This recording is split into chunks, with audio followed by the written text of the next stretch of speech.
My name's Michael, and this is All Departments. Here come the cherries, and we're heading for the top of the tree.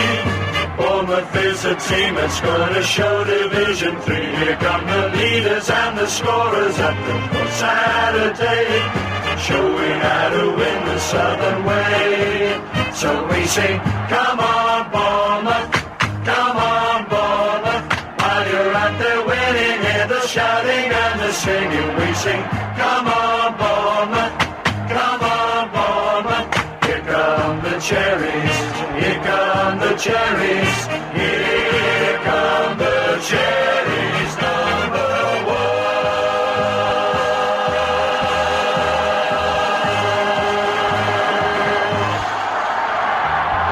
Hello and welcome to All Departments. Many things have changed at Dean Court in the past few years, not least in our beloved Cherries media profile, which has gone from deep under the radar to headline national news in what feels like the blink of an eye. One man who's seen this transformation firsthand is AFC Bournemouth's head of media and communications, Max Fitzgerald. I caught up with Max recently when he was good enough to show me around some of the new press facilities at Dean Court. In an unusual move for the podcast, I'm actually going to apologise for the sound quality in this interview, which as regular listeners will know is something I could do with every episode. I was going through something of a tech crisis at the time and was forced to use a very old phone to do the recording. Max did offer me, very kindly, the club's far superior audio recorder, but I declined. But when I listened back to what I had recorded, it's fair to say it sounded a bit tinny. Hope it doesn't spoil your enjoyment of the interview. Max, welcome to All Departments. Thank you for having me. So, you're the head of media and communications here at Dean Court, a role that I imagine is very wide and encompasses a lot of different things at the club. But can you just start off by telling us a bit about yourself and how you came to AFC Bournemouth? Okay, that's a big question. I am a Bournemouth fan originally. I'm a Bournemouth supporter. I'm from Kent, where I was introduced to the club by my father, who used to live here when he was younger. We used to travel to as many games as we could throughout the course of the. I think I started supporting in the late 90s, but he used to work in retail, so we could only get to Tuesday night games, and we spent many an hour up and down there, M3 and 25 to get back home before school started the next day. I'd always wanted to do journalism, and it just so happened that Bournemouth Media School at Bournemouth University provided supposedly one of the best journalism courses in the country. So it's like a no-brainer for me to come down here and study that. My mum didn't believe that it was until I proved it to her. She thought it was just a ruse to go and watch some more football, which part of it was. So I ended up coming down to Bournemouth University to study journalism. Immediately got involved in the club because the club didn't have very big, particularly video department at that time. We didn't have anyone really doing any video, and they had Cherries Player or Cherries World, I think it was called at that time, which wasn't being utilised. So myself and a few of my friends and people from university started putting together regular videos, updates from games, and keeping Cherries World updated. We did a lot of stuff for the club as well, aside from that, like at the end of season awards dinners, and even getting them filming matches for analysis, that kind of thing. And then out of nowhere in my second year, I was offered to come on board to try and increase the PR side of things for the commercial department. So to get all the good work that the club was doing in the community and commercial in the youth academy, and get it out there, work with the Daily Echo and all our other local media partners to try and get the message across. So I actually was offered the job on a full-time basis, and I left my studies there and then to come and do this. So I thought it was an opportunity I couldn't turn down, really. And I guess it's been about 5 or 6 years since then. So it's been it was a good time to join, shall we say? Yeah, it's got even better since then. So there's no truth in the rumour that you came to be in this position because you had a car. I saw that was in 442 magazine. Well, no, probably was a little bit of truth.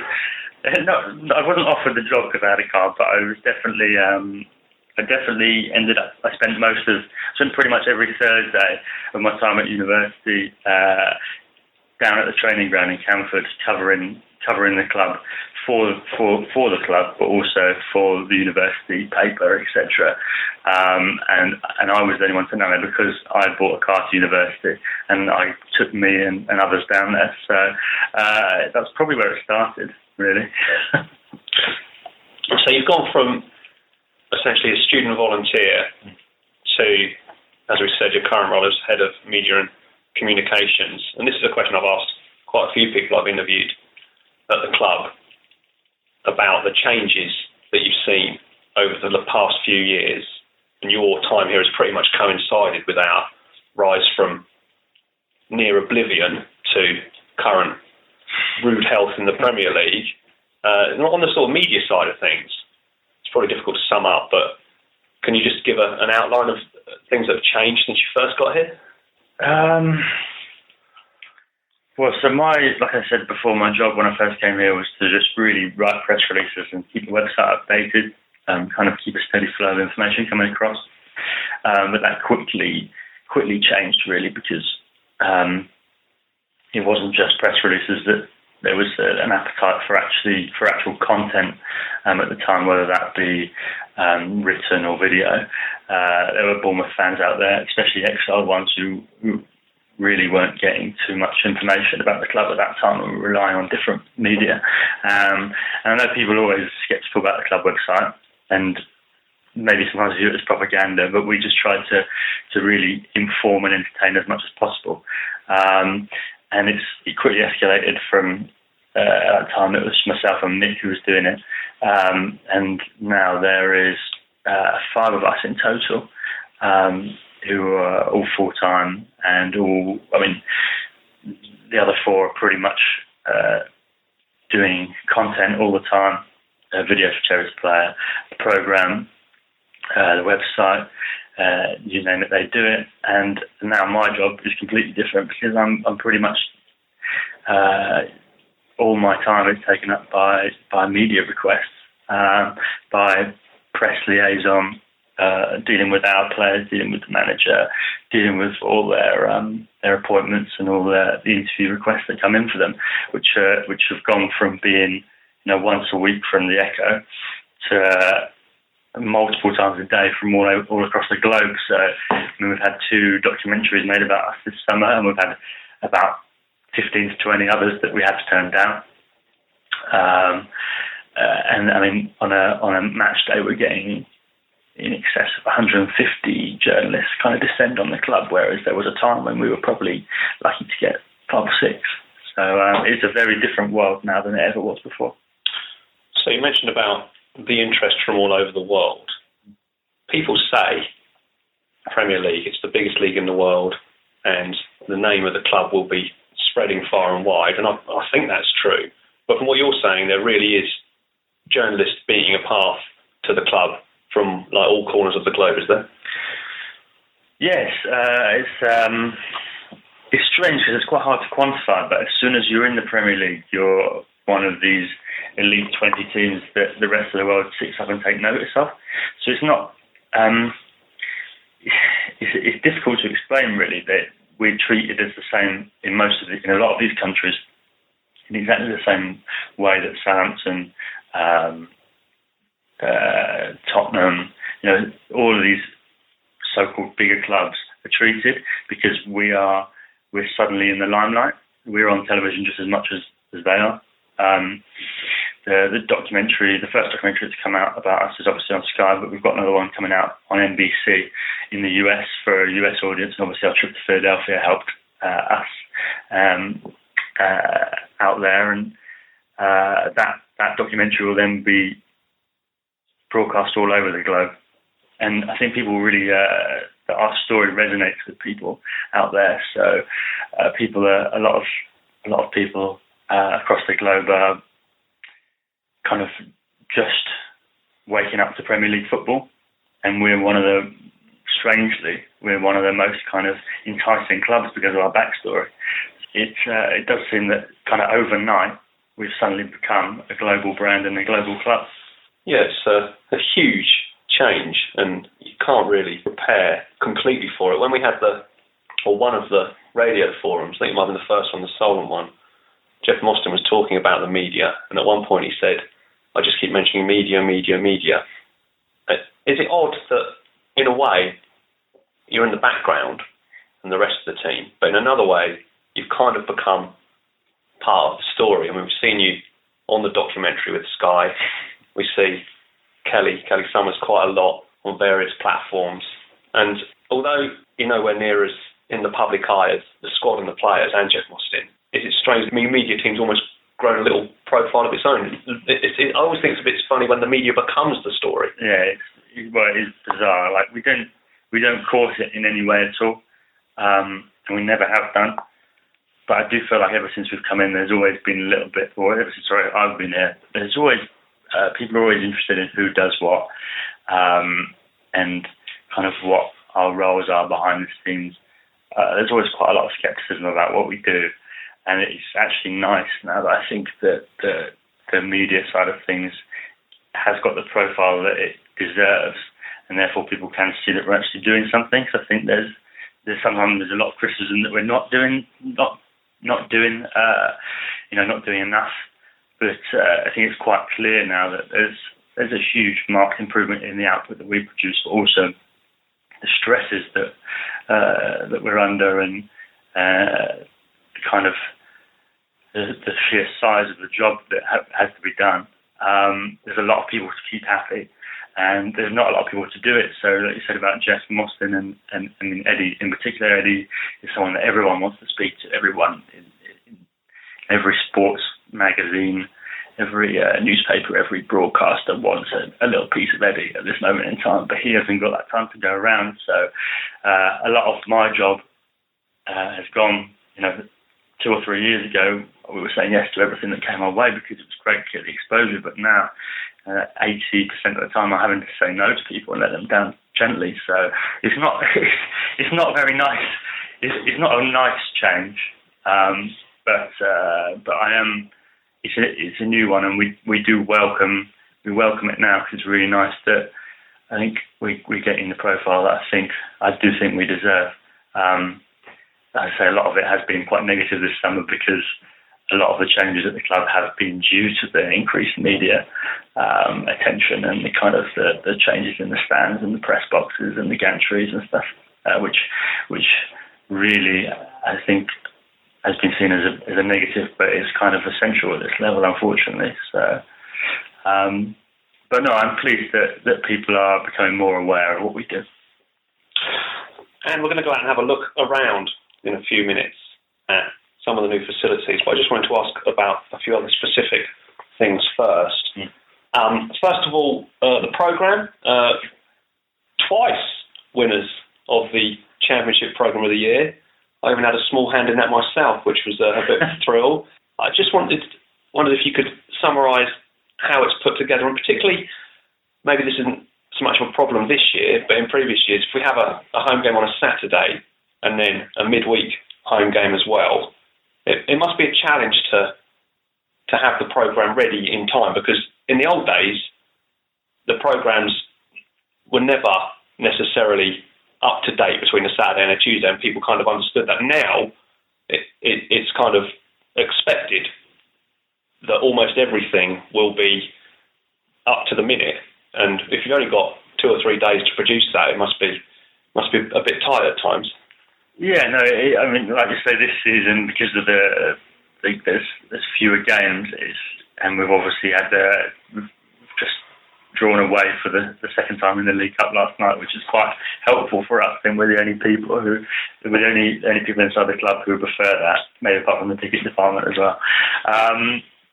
But no, it can be quite a turnaround. I think the Christmas period, I don't know if it was last year or the year before, like print deadlines just dictate that we can't actually get the game on the 23rd into the programme on the 26th. It's not our fault. We would love to do it. We're still here working hard, but the printers haven't actually got the manpower to turn it around over Christmas. So, and you get people saying that, kind of criticising for that. But So it can be a difficult process.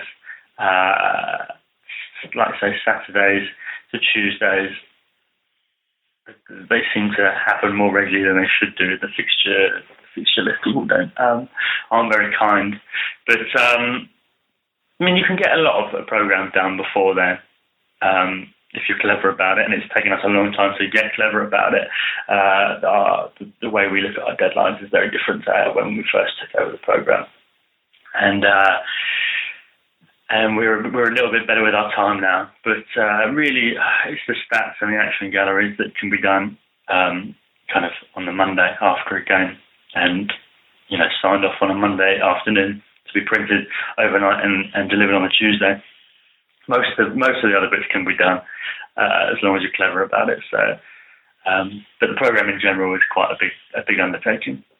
And you're offering the program to download this year, which is going to be great for people who maybe are in other countries or can't make the games and so forth. It puzzles me a little bit why the program has retained its popularity in the modern age, because we've seen things like fanzines go by the wayside because people just write blogs now and it's much easier to produce. But the program has retained its place. It's kind of a core part of the match day experience, as it were. And I think that's the reason, that it just is the tradition of having the program. People want to come along and have that, and it's also a souvenir of the game itself. Have you got any other thoughts on why the program has remained popular despite the range of technologies that are available to replace it? I think it is just tradition. It's just part of football, isn't it? I think that's been passed down to the next generation as well, by all accounts. We try and do that by putting the kids put out in it to make it accessible for children as well. But I think it showed as well the other week when we played Aston Villa in the first ever game in the Premier League. We knew, I've learned over time, that games like that, everyone wants a programme. They couldn't care less what's in it, really, but it's about having that piece of history. It's funny that you mentioned the digital program, because the way I got invited to a program editor's kind of meeting, talk by the program editor at Arsenal, and invited every program editor from the top 2 tiers. And it was a full day thing. They really looked after us. It was really good. But the general feedback, because I went there asking about digital offerings, and no one, no matter how much effort they put into it, digital offering is never as successful as its physical counterpart. And I think everyone was in agreement that it will never take over from that. Even, like you say, in the modern age when people really, on the whole, don't want physical things, they want to download it on an app. So that's probably why it's taken so long for us to actually make the step and offer the digital program. But I'm really pleased that they have done now. We found a local company to work with called Tablish, who have helped make it digital, which is something that which has kind of made the whole process better for us, because there's not a lot of money going to some faceless organisation somewhere. These people are local, they're in Westbourne, and they really want to make it work. And I think we're not putting the digital program out there to try and sell thousands and to make lots of money. It's literally about providing a service for fans overseas who I think, from the initial feedback, have been really pleased with what we've offered. So that's been a really good addition this season. And another thing that fans can access, and perhaps those that don't get to go to the games as much, plus other enthusiasts such as myself, is Cherry's Player. There's been a marked improvement in the content, I think, probably in the past 6 months or so. And I know Kelly's worked hard to make that work. I've noticed that there's more on Cherry's Player, but perhaps a bit less on YouTube, which is obviously the kind of paywall versus the free platform. Was that a decision that you had to think carefully about? Yeah, very carefully. That's a good question, because it has changed year upon year. Basically, the Football League, just to take you back chronologically from where I started, when we first started in about 2008, when I was at university, we were putting videos free to air on YouTube, and the Football League sent a very angry letter to the chairman at the time saying that you can't do this. This stuff has to be behind a paywall on Cherry's World. And that's how it was for the next 4 or 5 years, until finally the Football League opened their eyes and saw that there was something called YouTube, which was very popular, and they looked to utilise it. So they struck a deal with YouTube, and they encouraged us to use that, which was great. So at that point, a Cherries player, as it was a pretty poor service. Not through our fault, but it was a centrally provided platform from the Football League and Football League Interactive, and I think they would hold their hands up and say that it was poor. And I know that it's a much maligned service. People still talk about it now. It's a big debate among supporters. But we were offered the opportunity to put things on YouTube, and we did. We really tried to push that as much as possible to get the stuff that we were doing out there, so people could see that we weren't sitting on our backsides. We were really trying to work. Now this summer, the Football League have finally provided us with an HD platform, something which is easy for us to work with behind the scenes, but also easy to access for the supporters as well. And this has coincided with our promotion to the Premier League, where rights are much stricter in the Premier League, and we can now no longer put more, I won't be able to quote them off the top of my head, but basically, you can't put any match action on YouTube from the Premier League, and that's kind of put paid to a lot of our videos, our reverse angle videos, etc. So over the summer, we decided to make the jump back to Cherries Player, make sure the service was watertight, make sure it was value for money. Kelly's worked really hard to do that. We've actually employed someone as well called Richard, who he's here solely to improve our video output. So him and Kelly work together really, really hard to keep Cherries Player flowing with content. There's something nearly daily at the moment, I think. As far as I'm aware as well, the commentary aspect, which is what a lot of people used to sign up for, is much more reliable these days. So I can see that there are people out there who are frustrated about the lack of content on YouTube, but equally, there are a lot of people now who are paying good money to access Cherries Player, so it makes it very difficult for us to suddenly start making things free for those who don't pay for it. Our subscribers have gone up over 100% over the summer. It's been incredible. I think it started when we were in Philadelphia, and we were kind of giving people stuff that no one else could see.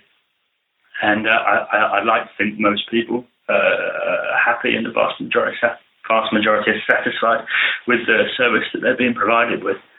I think going forward we will do more teasers and free teasers on YouTube for non-subscribers to see what they could be getting.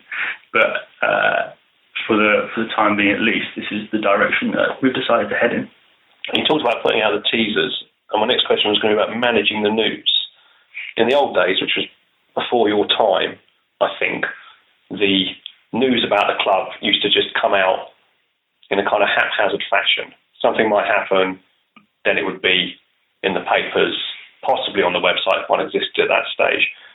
Nowadays, it feels like, and this might go back to what you were saying about propaganda on the website, or the feeling that it's propaganda amongst some supporters. I don't really feel like that, but is that each story, be it the signing of a new player or the release of a new shirt, is carefully put into the public eye. And I guess that's very much part of what you and the team do. And I assume that's because you want to keep the flow of the story steady.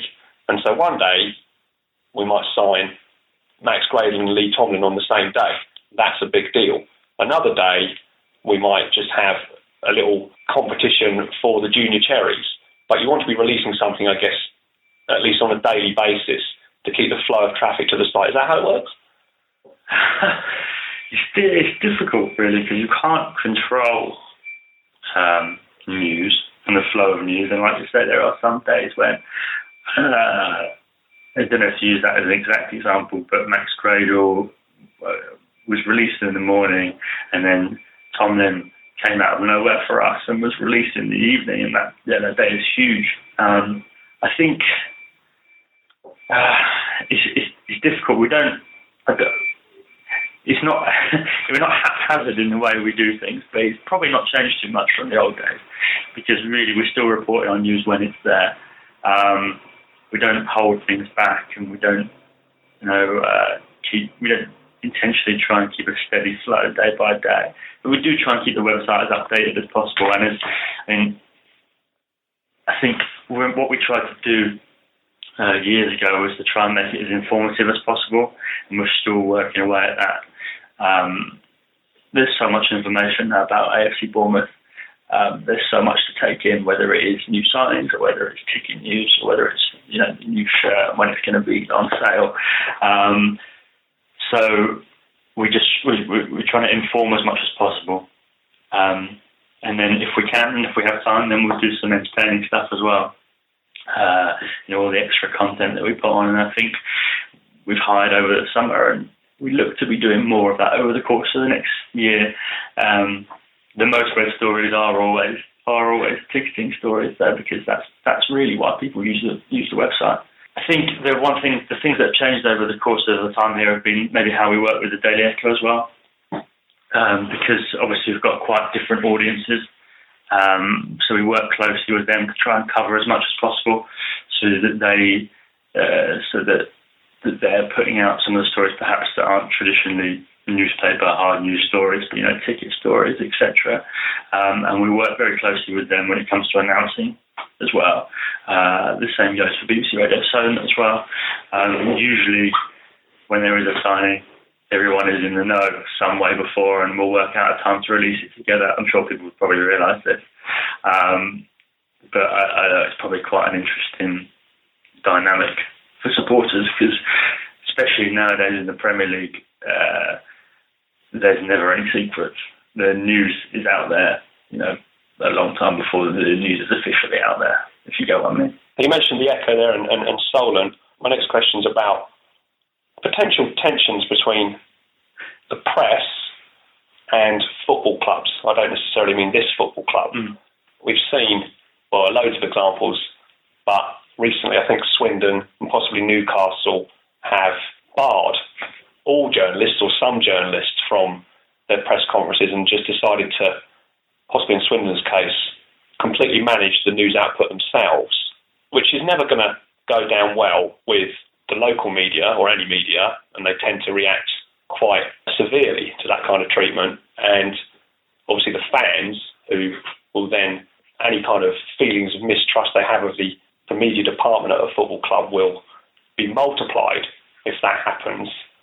I don't think that's going to happen here, but I mean, can you give us your thoughts on that? Well, obviously it has happened. I feel like I'm skirting around the question.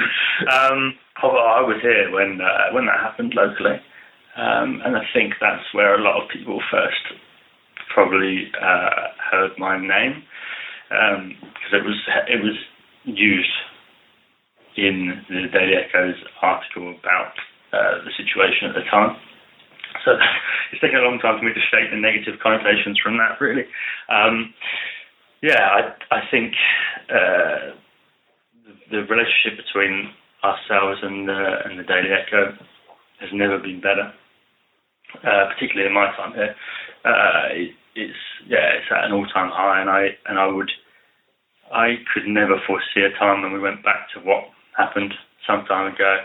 And obviously, like you say, what's happening in Swindon and Newcastle, I think you can see from those examples that it doesn't tend to be people like me who are making that decision about how to treat the local paper. I mean, I studied journalism, but I was never a journalist. But that doesn't mean I want to gag journalists. That's not why I'm here. I'm here to make sure that we get as much information out as possible. It usually stems from I think probably a disagreement between people at the top of the club and top of the papers. Really, it's not necessarily the press officers and the journalists and the reporters who are falling out. So, it's a real shame to see that happen at other clubs, and I think particularly at Swindon, where they've been asked to or fans have been asked to use Swindon's app or their own channels rather than anyone else's. I don't think that's ever going to work, really. Like you said, people are inherently distrusting of club reporters, which I think is fine. I don't completely understand why. We definitely would never want to go down that route again. No, and it was a long time ago, and there was different people perhaps making those decisions then than there are now. I was going to say just quickly, it's difficult for our local journalists who have been reporting on the club for years and years and years, and now find themselves potentially down the pecking order after games, before games, because there's people out there who pay a lot of money to have the rights to certain things because we are in the Premier League. And I would have to say that they've been pretty incredible in accepting this, and they know that we will always go out of our way to try and make sure that they never get left behind. They get what they need. They'll always get, the same, if not more, than the skies of this world. But it's a difficult process for them, because as much as they're reporting on the Premier League side, which is fantastic for the local media, they're not my number one priority anymore, because they can't be, because the Premier League don't really care too much about our local reporters, but they do care about the people who pay them vast sums of money. So it's been really good this year, and I think I'd like to think that they'd agree that we're kind of working together better than we ever have done.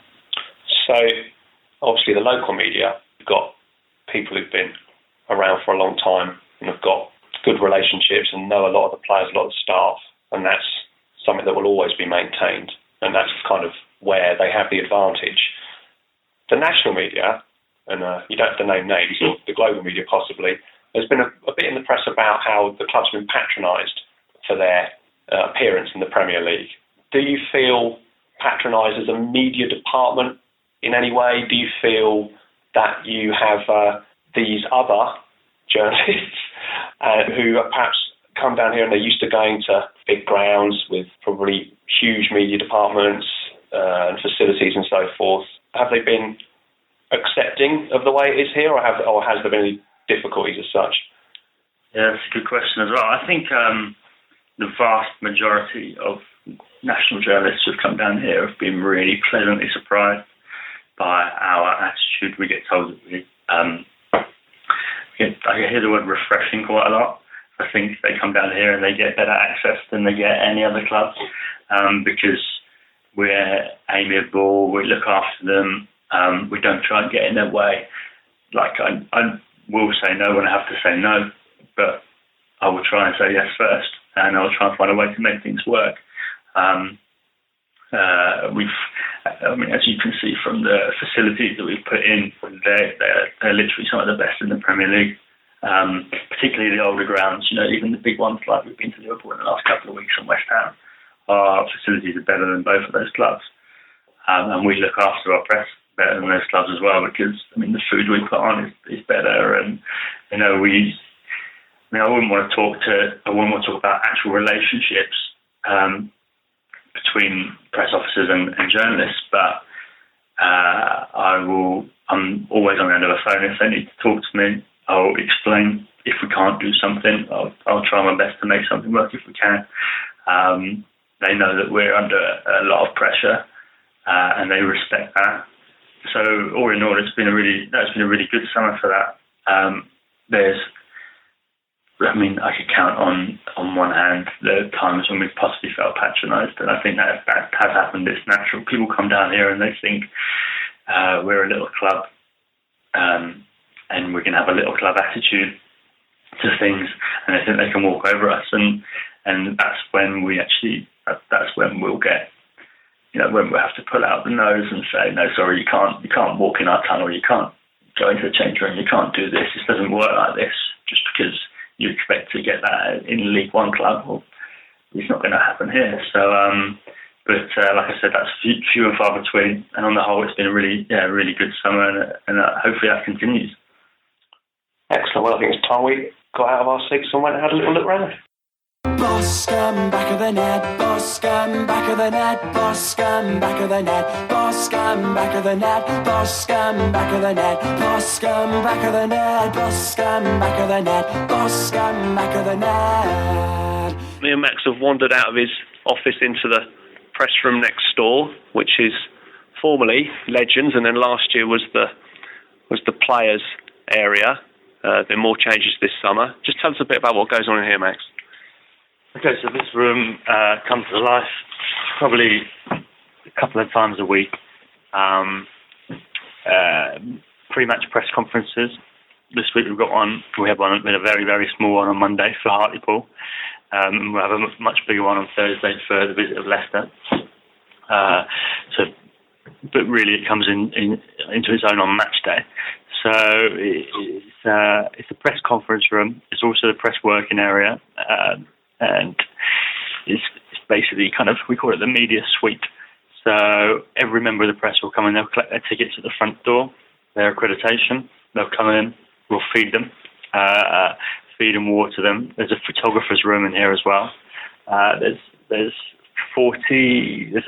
stage at the front, which we're sitting on at the moment, with the familiar backboard, with all the media branding, which I'm sure most people have seen.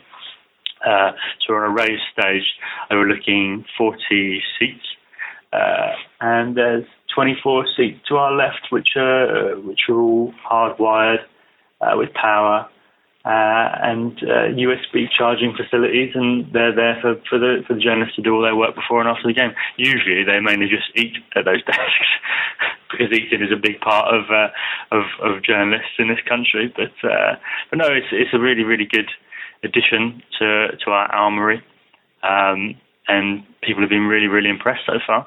So you mentioned the press conferences, and you said you've got one on Thursday. Is it mandatory? Is that something the Premier League requires every week, and is it generally on the same day? Because I know when we played Liverpool, the game was on a Monday. The conference was either on a Thursday or Friday, so it was quite a few days before the game. Yeah, I don't know the exact legislation off the top of my head, but yeah, the manager has to do a pre-match press conference, and it's a set period of time before the game, at least 48 hours before the game, I think.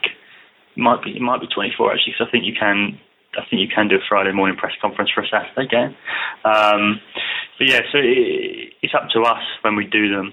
We have this season tended to do them on Thursday afternoon. We, following a theme of us being nicer to the media than other clubs, we put up a player and the manager, which a lot of clubs will just put up their manager. I don't see any reason why we should do that. We've always put up a player, so we're going to carry that on in the Premier League. On Thursday we've got Simon Francis, who will be here speaking from 1:30. And then Eddie will come and do his bits at 2 p.m. The difference in the Premier League is that Eddie has to do all of these things. He's not allowed to pass any of it on to Jason Tindall, which is something that we've done over the last few years. Every kind of 4 or 5 weeks, Jason will come and do a pre-match or a post-match, but now that's not allowed. So Eddie's got to do all of them. So you said it was Simon Francis at 1:30 and Eddie at 2. Is there a time limit? I mean, half an hour seems quite a long time. No, there's not. Our timings are a little bit loose as well. We open the doors at 1 o'clock for the press. There's no time limit, but really it's whenever Simon Francis has finished training, had something to eat and got showered, we'll get him over here. So it'll be probably between 1:15 and 1:45. Eddie's been really good actually this season. It's not something he's been good at before, but with his timekeeping, but he's been bang on 2 o'clock every week so far. Last week I was trying to find him in the pavilion. He was actually standing outside the press conference door waiting for me. So fair play to him. And they'll probably go on for, I would have thought, about 15 minutes in total. We do have a broadcast section first, where the guy from Sky or the lady from Sky kicks off the questioning, and any other broadcast journalists with their cameras can chip in and ask a few questions. Then we'll turn those cameras off and let the written guys ask some questions, so they've got fresh stuff for their papers the next morning.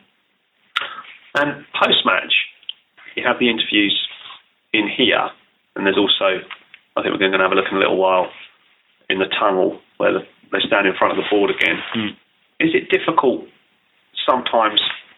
I mean, you said Eddie was very good this season and he couldn't pass it on to Jason Tyndall. Is it difficult to produce the manager or a player? Because we played Hartlepool last night. I think you've just woken up after travelling back. And I was actually playing football myself last night, which is nothing to brag about. But I got in the car, put the radio on, and it was about 9:45, and they were struggling on Solent to say when the show was going to finish, because they were waiting for Eddie. And in the end, they had to go to the following show because Eddie was delayed inside the changing room, or for some reason anyway. Is it sometimes difficult? Because things can happen in football matches. At the end, the manager maybe doesn't want to talk to anybody.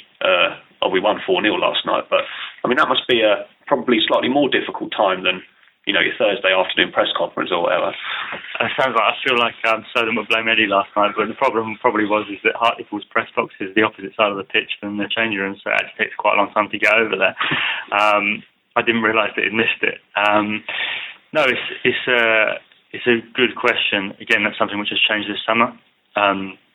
Before now, Eddie or someone would just have to come out at some point after the game under Football League rules, and sometimes we'd be left waiting a long time if we'd conceded a last-minute equaliser or something like that. Nowadays, there's a strict time limit from the Premier League, depending on what type of coverage the match is getting. Every match is covered by multiple cameras and is broadcast around the globe. But depending on the coverage of the game, you'll have to come out at a different time. So if the match is live on Sky Sports, like we had last Monday, for the Liverpool game, Eddie has got to be out within 20 minutes of the final whistle, and so does a player as well. And if it's not live in the UK, it's got to be, but it's live somewhere else in the world, it's got to be 30 minutes. So there is a time limit now, but there's so many other interviews that he has to do. It's not literally just one interview and that's done. We'll be there now for about 45 minutes doing interviews all across different platforms, radio, TV, international TV, and then finally we come in here and do the press, and we do a section here for Sunday's papers, and then we also do a section for Monday's papers outside of the concourse. So it's a pretty big undertaking, but he's been really good at doing it, to be fair. Is there a sanction if the manager doesn't appear? Is there a fine? I mean, obviously there's dock points, but... No, good question again. There is, thankfully we haven't got one yet, but there is a fine. There's a warning first, I believe, and then there's a written warning, and then there's a fine. We haven't yet received anything like that. All of our post-match interviews have been perfectly on time so far. Every Premier League game has a match manager. They're there to make sure the interviews happen on time. Eddie and the player now have to do a pre-match interview, which is completely alien to us. The manager used to have to do one when Sky came down here, which obviously last season was quite a few times, but this season, every single game, one player has to answer 3 questions, which is broadcast all over the world. And we have to put them up. They have to be in the starting 11, and they have to do it before the team sheets are announced. So it's a bit of a strange one for everyone to get their head around. But again, we've been fine so far. Then Eddie has to come out just after teams have been announced, and he'll do kind of 6-7 questions with whoever's the host broadcaster that day, whether it be Sky or the BBC or PLP, which is Premier League Productions. Just trying to think of on the subject of Premier League Productions. It's an entity which I don't think people will be too familiar with. It's a production company set up by the Premier League to feed all of their broadcasters and their rights holders around the world, particularly the ones who don't have a budget big enough to send people over here to cover games. So they'll produce content on a regular basis. I mean, all week they've got full-time staff producing content, so it's like a mini Sky Sports. But none of their content will be shown in the UK. So, for instance, another Premier League regulation is that on a similar time as we're doing the press conference, we'll have to put up a player for interview with Premier League television, and that will happen somewhere else in the stadium on the same day. This week it's going to be Mark Pugh after his good performance last week. Every player has to do it at least twice over the course of the season to make it fair, and that his interview with Premier League TV won't be shown anywhere in the UK, but will be shown around the globe. So it's strange the things that you have to do, which our supporters, our local supporters anyway, won't even ever see. I'm struggling to keep up with all the stuff about these days. It used to be really, really easy. Anyway, shall we move on, Max? Where should we go next? We go to the television interview room. Eddie, give us a wave, Eddie, Eddie, give us a wave, Eddie, give us a wave. Eddie, give us a wave, Eddie, Eddie, give us a wave, Eddie, give us a wave.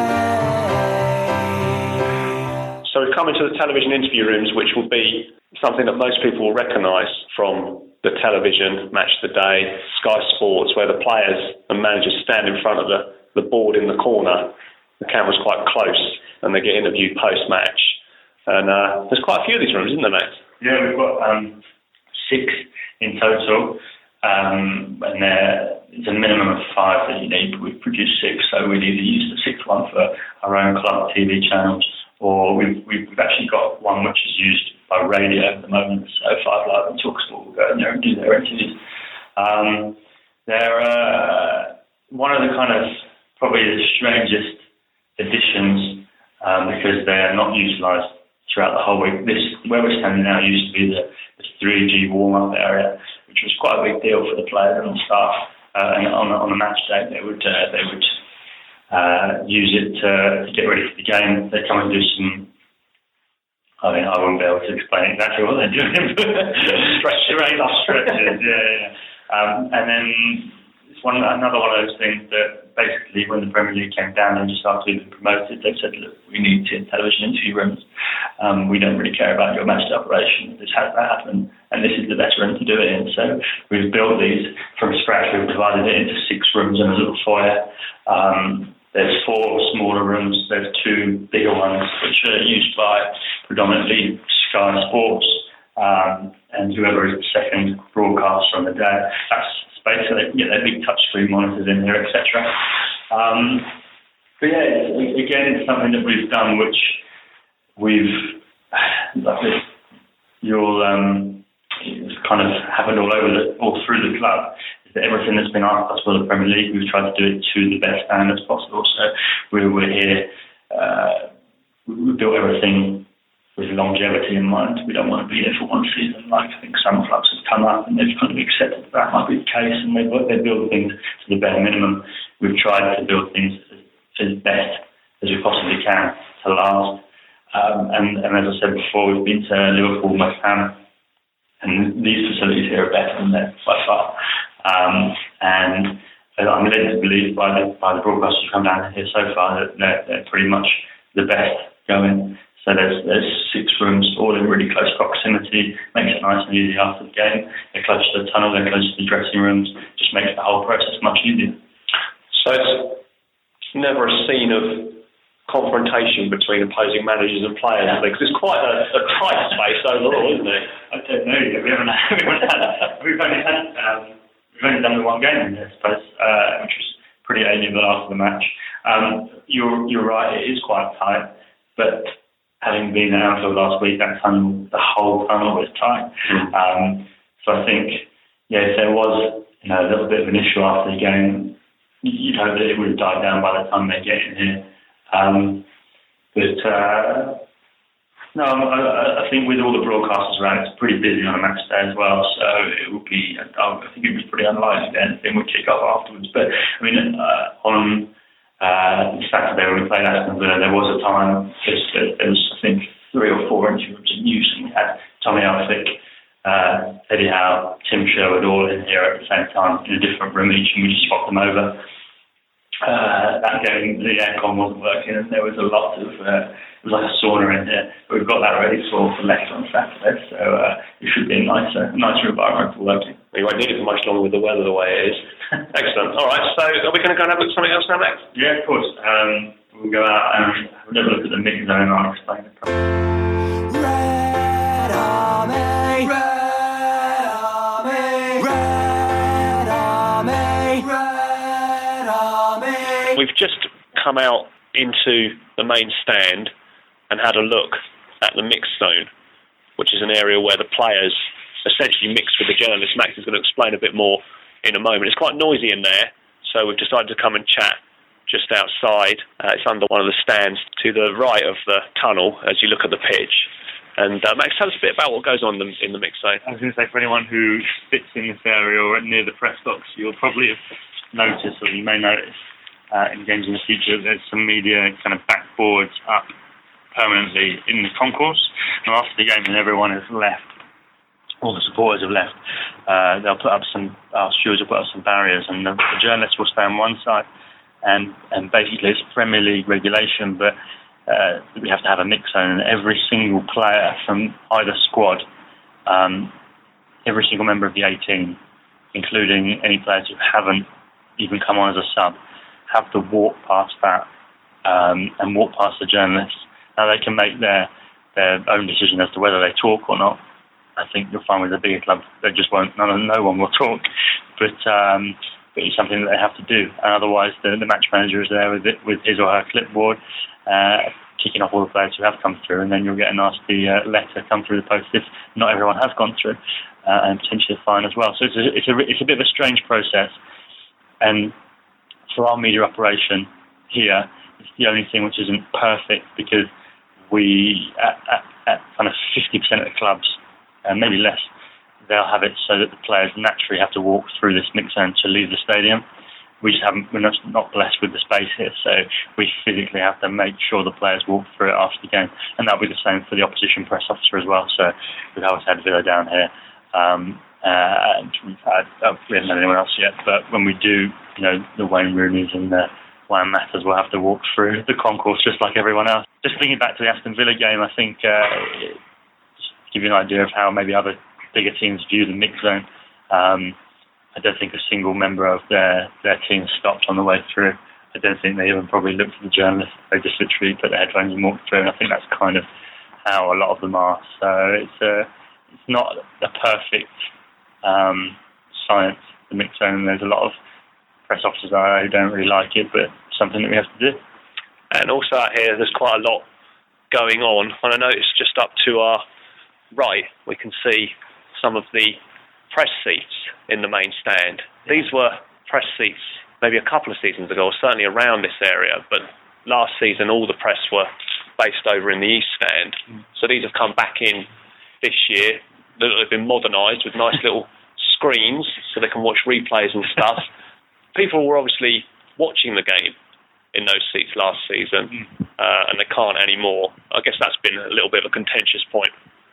Yeah, it has been a really difficult summer. So basically, the Premier League came down here about 3 days after we were promoted on the Tuesday after the win on the Saturday at Charlotte.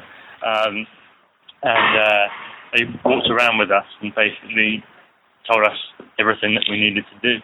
And we've done a lot of this to the kind of bare minimum, believe it or not. So up there in the press box, you've got 65 press seats, which is literally the bare minimum press seats you can have. So we'll be full most weeks up there. And that press box and those press seats have to be on the same side as the dressing rooms. It's just in the Premier League guidelines and rules and regulations. So unfortunately, we were always going to upset someone in this stand, some people in this stand, and it just happens to be this block. Now, obviously, I haven't been involved in the moving of people over the summer, but I know that these people were kind of treated with priority from the ticket office, because they were the last people expecting to move this summer, and they've been relocated elsewhere in the stadium. I hope we haven't upset people too much. It's just one of those things that we had to do, unfortunately. Well, Max, I've taken up a lot of your time. We've had a good look round. There's all sorts of things going on here at the moment. New floodlights going in. Looks like there's a TV studio being built over there in the corner of the main and the Steve Fletcher stands. There's cables hanging down above our heads. So there's obviously a lot of work going on. I know you've done an awful lot this summer and throughout the years, and this has been an area that most people listening will realise I'm very interested in. That's why this has gone on for so long. But thanks ever so much for coming on the podcast, and I hope that as the season goes on, you really enjoy life in the Premier League, because you've seen it pretty much all the way from the bottom to the top. And yeah, thanks again for coming on the show. No problem at all. Thank you very much. Flying high up in the sky, we'll keep the red flag flying high. From Dean Court to Wembley, we'll keep the red flag flying high. Really grateful to Max for finding the time to show me around last week. As I said during the interview, he hadn't long arrived back from the northeast in the small hours of the morning, but was admirably energetic when we met up. I should also take this opportunity to convey my thanks to two other members of the media team, Alex Smith and Kelly Summers, who along with Max have helped me out in various ways since I started All Departments back in 2013. You may have noticed that recently the podcast has been somewhat peppered with adverts in an attempt to cover the costs of making it available to the Cherry Nation. It's been brought to my attention that what I'm led to believe is known as the mid-roll advert is occasionally featuring at rather poorly chosen times in the conversation. I'm currently endeavouring to get a grip on this, so it at least occurs during some kind of natural break, so thanks in advance for bearing with me as I deal with that one. Don't forget, you can find all previous podcast interviews on the All Departments website at www.alldepartments.wordpress.com, and you can follow on Twitter at All Departments. If you want to get in touch, or even fancy coming on the podcast yourself sometime, email alldepartmentspodcast@gmail.com. Well, I've made liberal use of snippets from Sounds Like Adam's melodic ode to Dean Court during this episode, so to pay Adam back for his hard work, we're going to play out with his 2015 reworking of Eddie's Army.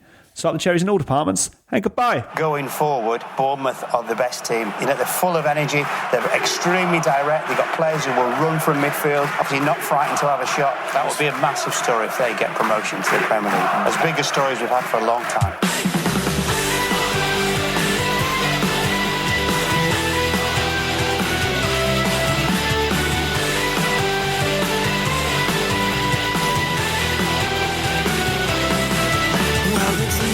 Came through 2 seasons ago, runners up in League One, but it didn't show.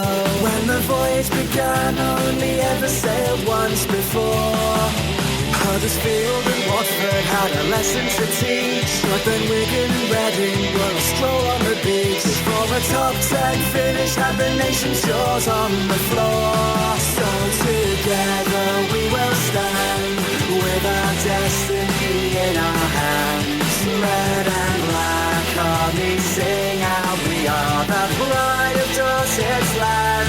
With that free-flowing passing game, we'll attack the top flight all the same. Here comes Eddie's Army, champions of the championship. In 14-15 we started as we meant to go on, 4-0 opening win, and it wasn't long before the cameras were regular visitors to Old Dean Court. At the top of the pile we were scoring for fun, in irrefutable style like 8-0 and 6-1, with Callum stealing half a yard, Pittman's FIFA inform card, Matt Ritchie's league best assist, and international squad shortlist, records breaking constantly, FL Award nominee, and the best leader of the last 10 years. So together we will stand, with our destiny in our hands. Red and black army sing out, we are the pride of Dorset's land. With that free-flowing passing game, we'll attack the top flight all the same. Here comes Eddie's Army, champions of the championship. We'll keep the red flag flying high indefinitely. From Stamford Bridge to the Emirates, Anfield and St Mary's. All it took was 6 short years of miracles and odds rewrites. Now England's great escapists will have Europe in their sights.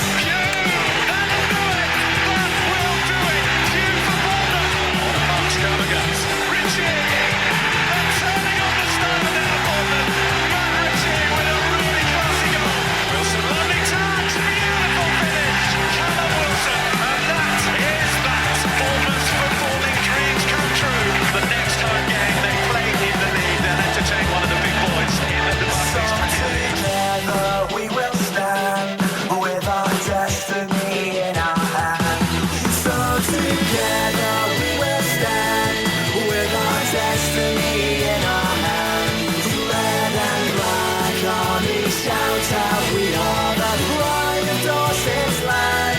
Consistency and unbeaten runs are the true hallmarks of champions. Heroes Eddie's army sing, let the fairy tale begin, because together anything is possible.